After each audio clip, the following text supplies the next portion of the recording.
The hunter pressed forward through the thick underbrush, tracking the spattered blood across moss and stone. The forest was quiet, the only sound his own careful footfalls. When he finally found the source, his breath caught. A deer carcass dangled 20 feet up in the tangled arms of a spruce, swinging gently, far higher than any predator he knew could reach. The air was heavy with the metallic tang of blood and something else, something musky and wild that set his teeth on edge. That first night, as dust bled into thick mountain fog, the hunter made camp, uneasy. Branches snapped in the distance, far too heavy for any deer or bear. Shadows moved between the trees, hulking and broad-shouldered, always at the very edge of vision. He clutched his rifle, listening to low vocalizations, guttural and eerily intelligent, echoing through the mist.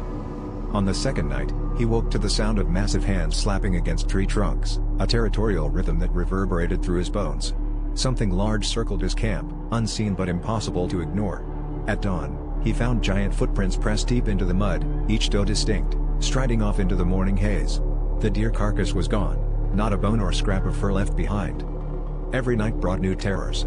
Glowing eyes watched from the darkness, and guttural howls rang through the woods. Once, a massive silhouette stood silhouetted against the moonlit fog, its breath steaming in the cold air. The hunter fled at sunrise, heart pounding, never daring to look back as the ancient forest swallowed him and his story whole.